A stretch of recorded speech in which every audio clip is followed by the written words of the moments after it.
My respects and thanks to both Radhanath Maharaj and Professor Haberman for giving us this opportunity.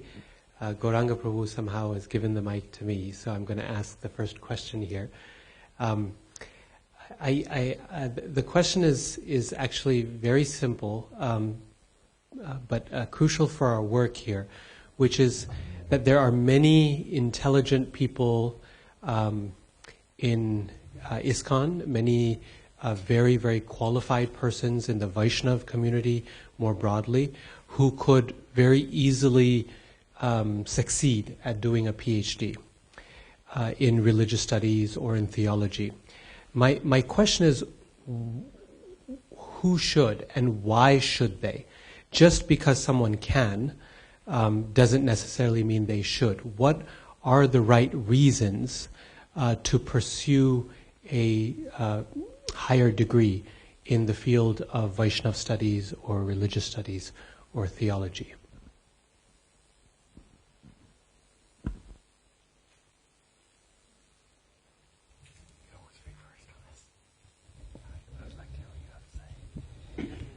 The question is about motivation. What should be the motivation? I could speak something in relation to ISKCON. You could speak about being a PhD and why.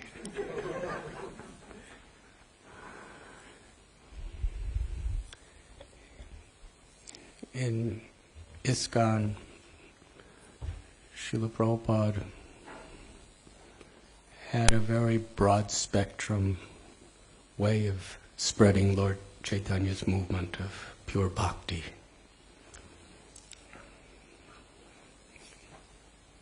Began with just getting people to enjoy prasad, and gradually the holy names, and then gradually the philosophy. And then that expanded into making little magazines. Arundhati Devi is with us. She was there almost from the very, very beginning, mimeographing back to Godheads. And then it became published back to Godheads, distribution.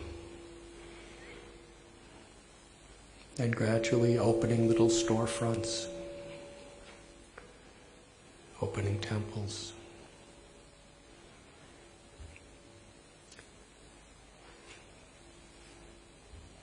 And over the years, we have deity worship ministries where people seriously study deity worship for our temples.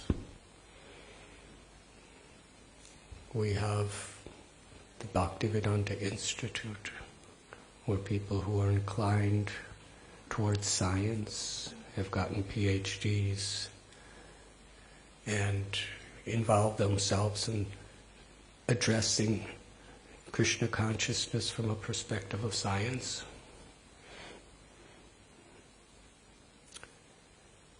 And Srila Prabhupada was trying to reach out to politicians. In India, he was especially reaching out to corporate people. You know, the Life Membership Program was people from business, corporations, entertainment.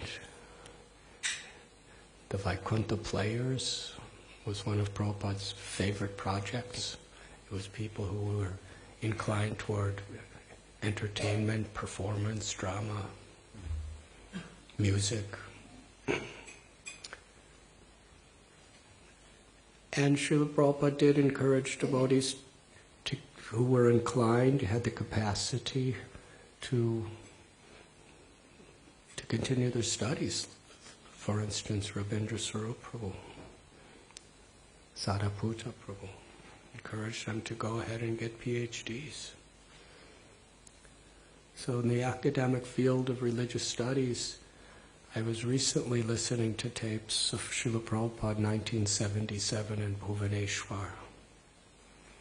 The joy that Prabhupada was experiencing and the encouragement and emphasis he was giving on getting the scholars to give good endorsements to his books. Rameshwar Prabhu was reading letter after letter from Professor O'Connell and Professor Sharma and so many different professors. Dozens and dozens. And Prabhupada just wanted to keep hearing more and more. That means he wanted religious scholars to appreciate our movement. It was an emphasis. So obviously Srila Prabhupada wanted our devotees to also be religious scholars who could promote pure bhakti. So what type of person would be the right person to do this? What would be the impetus? Especially in India, and I believe all over the world, but we're kind of focusing India for this conference. There are many young people who are in studies, many in engineering, medicine, commerce. That's what most people study, simply because the motivation in India of studies is simply financial. There's not much ideology. It's survival. But while they're in their studies, thousands are becoming devotees. So people who have graduated, they may be Brahmacharis, they may be Grihasta, but I believe, especially people who are in their studies, who have become devotees, to open the door. There's a university now of Vaishnava studies. You could fit right in. Because a lot of people, they get their engineering degrees and they don't really want to be engineers. There's a lot of those people in our brahmachari ashram. Probably 80% of our brahmachari ashram has engineering degrees. And the remainder, some of them have medical degrees.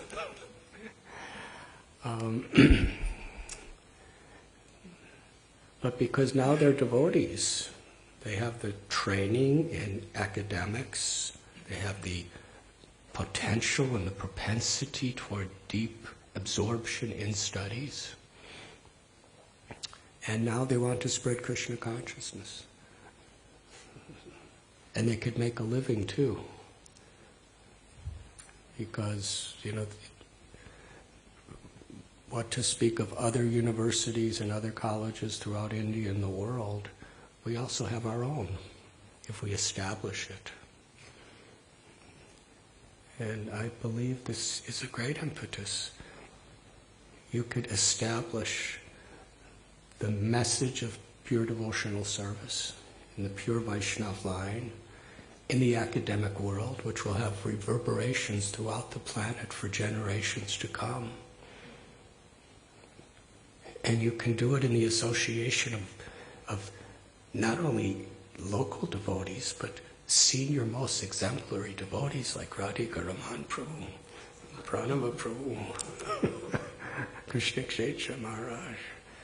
These types of devotees, in learning from them, getting a PhD degree, doors opening to spread Krishna consciousness through this very, very powerful format. I believe there will be many. I don't think there's going to be many until we establish something, because it's hard to give people faith in an idea, especially when it comes to your livelihood and all of that. Once we actually establish it, and establish it in a professional way, in an academic way, because these people they know academics, there will be more and more. Yes, it fits right in.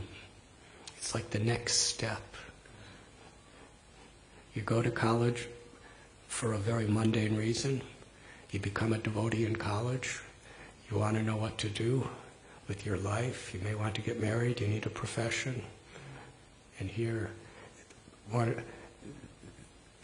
as powerful as the Bhaktivedanta Institute, which Srila Prabhupada gave maximum emphasis to, will be Vaishnava studies in the fields of theology, religion, philosophy. So if we, as a group, and what I see is such like-minded people have come together here. And where like-minded people have a divine idea and the willingness to make sacrifice for it, Krishna empowers. So if we're persistent in our unity and our determination, I'm sure it will be a glorious offering to Krishna, to humanity, to the world.